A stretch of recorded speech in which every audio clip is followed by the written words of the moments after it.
New Year's Eve was supposed to feel exciting, energizing, full of possibility. But as I stood in the elevator mirror of my apartment building, smoothing down a sparkly dress I had bought during an emotional moment of retail therapy, all I felt was uncertainty. My friends had insisted I come to this rooftop party.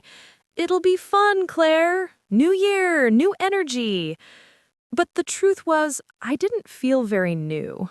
I felt like the same woman who had worked too much all year, lost herself a little, survived a breakup in March, and kept pretending she was fine.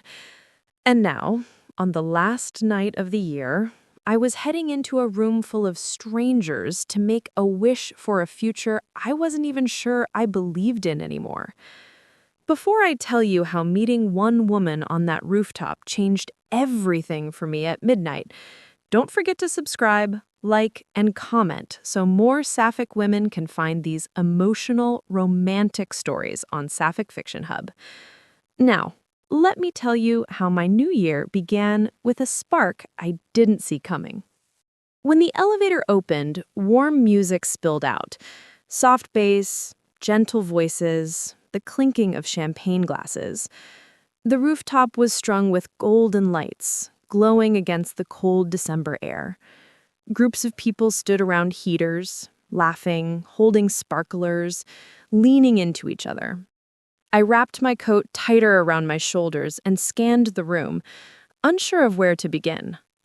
That was when I saw her. Standing alone near the railing, overlooking the city lights, was a woman in a deep emerald dress that shimmered whenever she moved. Her dark hair fell in waves over her shoulders, her skin glowing in the warm light. She held a champagne flute but wasn't drinking, just watching the skyline, as if she was waiting for something impossible to appear. Something in my chest tightened. She must have sensed someone looking at her because she turned, slow, graceful, and her eyes met mine. Even from across the rooftop, the connection was instant. Her gaze was warm, steady, curious, like she wasn't surprised to see me. She smiled first, soft, small, real. I felt it all the way to my knees. I don't know what pushed me forward, champagne courage, even though I hadn't had any yet, curiosity, or the pull in her eyes that felt almost magnetic. But my feet carried me toward her. When I reached her side, she turned fully toward me. Her smile deepened. "You look cold," she said. Voice rich and warm. "Rooftop parties are optimistic in December." I laughed, breath fogging in the cool air. "I'm regretting my life choices already." She chuckled. "Then let me improve them." She extended a hand. "I'm Harper." "I'm Claire," I said, taking her hand. Her touch was soft, warm, deliberate. She asked, "First time at this party?" "Is that obvious?" She tilted her head. "A little. You have the look of someone who's been dragged here against her will." "Pretty accurate. My friend said I needed to put myself out there, whatever that means." Harper raised an eyebrow. "Maybe it means letting the year end differently than it started." I swallowed. "And what about you? Why are you here alone?" For a second, something thoughtful passed through her eyes. "Because sometimes," she said slowly, "you have to leave the familiar behind to let the new find you." A chill ran through me, unrelated to the cold. We fell into conversation effortlessly about books, travel, the ridiculousness of New Year's resolutions, the pressure of being okay all the time. She listened so fully, it almost disarmed me. At one point, when she pushed her hair back behind her ear, her fingers brushed my hand resting on the railing. The touch was barely there, but electricity rushed through me. She felt it too. Her breath hitched just slightly. She said, "I'm sorry. Please don't be. Do you always come to this party?" "No," she said. "Actually, this is the first New Year's Eve I've spent without my family. They're loud, loving, and always expect me home for the holidays. But this year, I needed something different. Space, I guessed." She nodded. Space to breathe, to start fresh, to not answer questions I don't feel like answering. "You mean about relationships?" Her lips twitched. "You're perceptive. It takes one to know one," I said. Harper looked at me with soft amusement. "So you're escaping questions too?" I shrugged. Something like that. Harper had an almost unfair ability to make me laugh. Real laughter, not the polite kind. When she mimicked the awkward small talk she expected from people at the party, "So, Harper, what's your 5-year plan?" "Therapy, probably." I nearly spilled my drink. "You're dangerous," I said, laughing. Her smile softened. "Only in good ways, I promise."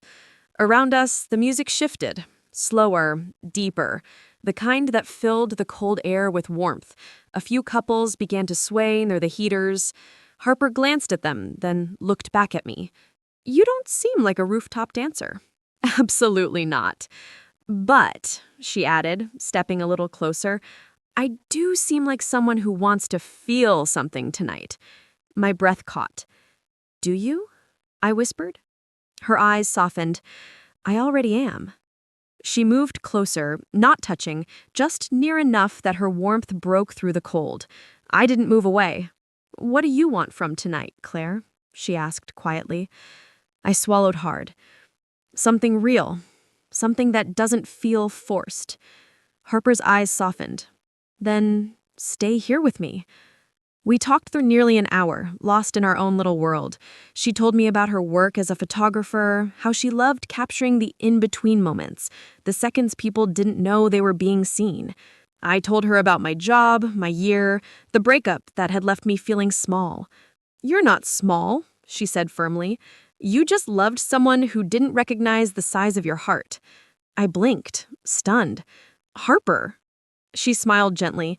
"Sometimes strangers see what those close to us can't." "Are we strangers?" I whispered. Her expression shifted, soft, sincere. "Not anymore." Someone called out from the center of the rooftop, 10 minutes! People gathered near the railing, couples drawing close, friends shouting excitedly. Harper turned to me. "Do you like New Year's Eve?" "I used to, when it felt like a promise instead of pressure." "And now?" I looked at her, really looked at her, the lights, the skyline behind her, the softness in her eyes. Now, it feels different. Her smile was slow, warm. "Good," she murmured. "It should." Without thinking, I reached up and adjusted the collar of her coat where the wind had moved it. My fingers brushed her skin. She inhaled sharply. "Claire." Her voice was barely a whisper. "If we're going to kiss at midnight," I said softly, "I need to know I'm not imagining this." "You're not," she breathed. 1 minute, someone shouted. Harper's eyes never left mine. The countdown began behind us, loud, chaotic. 59, 58! But everything around us blurred, like the world had narrowed to a single point of focus. "You make tonight feel like it means something," Harper whispered. "So do you." 10! Harper stepped closer. 9! The world faded. 8! Her hand slid to my cheek. 7! I leaned into her touch. 6! Her forehead touched mine. 5! Her breath mingled with mine. 4! I felt her pulse under her fingertips. 3! She whispered, "May I?" 2! "Yes." 1! Her lips met mine the moment the rooftop exploded in cheers, fireworks bursting in the distance. The kiss was soft at first, warm, careful, reverent, like she was savoring every second. Then deeper, fuller, as if the new year had poured into us all at once. Her hands slid to my waist, mine tangled in her hair. The noise around us dissolved. The fireworks became a distant sparkle. All I felt was her warmth, her breath, her mouth, the promise in the way she kissed me like she had been waiting all year for that moment. When we finally pulled away, her forehead rested against mine. We were both breathless. "Happy New Year, Claire," she whispered. "Happy New Year, Harper." We didn't rush inside. We stayed near the railing, fingers intertwined, watching fireworks reflect on the city's glass buildings. "Do you think," Harper said softly, "that maybe the year starts better when you start it with the right person?" I smiled. "I think," I said, squeezing her hand, "that's exactly what just happened." The party began to wind down. People hugged, exchanged resolutions, gathered their coats. "Let me walk you home," Harper said. "You don't even know which floor I live on," I teased. She smiled. "I'll follow you." In the elevator, she stood close, our shoulders touching, heat rolling between us. When we reached my apartment, I hesitated, not because I didn't want her there, but because it felt like a moment that mattered. Harper saw it. "I'm not in a rush," she said gently. "Whatever pace you want, I'm here." I swallowed, my heart impossibly full. "Do you want to come in?" I asked. Her smile was soft and sure. "Yes." We walked in, the quiet of my apartment wrapped around us. She let her fingers glide over my bookshelf, my couch, the small lamp on the table, taking in my little world. "It feels like you," she said. I moved closer. "Is that good?" "It's beautiful." I reached up and tucked a strand of hair behind her ear. She leaned into my touch. "Harper," she closed the distance between us. This kiss was slower, deeper, softer, the kind that wasn't about fireworks. It was about warmth, about possibility, about choosing to begin the year with tenderness instead of fear. Her hands slid to my waist, mine rested on her shoulders, steady, certain. When we parted, she whispered, "I'm really glad you came tonight." "I am too." We curled up on the couch, wrapped in a blanket, watching the city lights shimmer through my window. "So," Harper said softly, "what's your first wish of the new year?" I thought for a long moment. "This," I said. "More of this. More nights that feel like I'm choosing myself and maybe choosing you too." She smiled, slow, heartfelt. "I'd like that," she whispered. If this romantic New Year's Eve story made your heart race the way mine did, don't forget to subscribe, like, and share so more Sapphic women can find these tender, emotional stories on Sapphic Fiction Hub, where every countdown, every rooftop moment, and every unexpected spark can lead to something beautiful.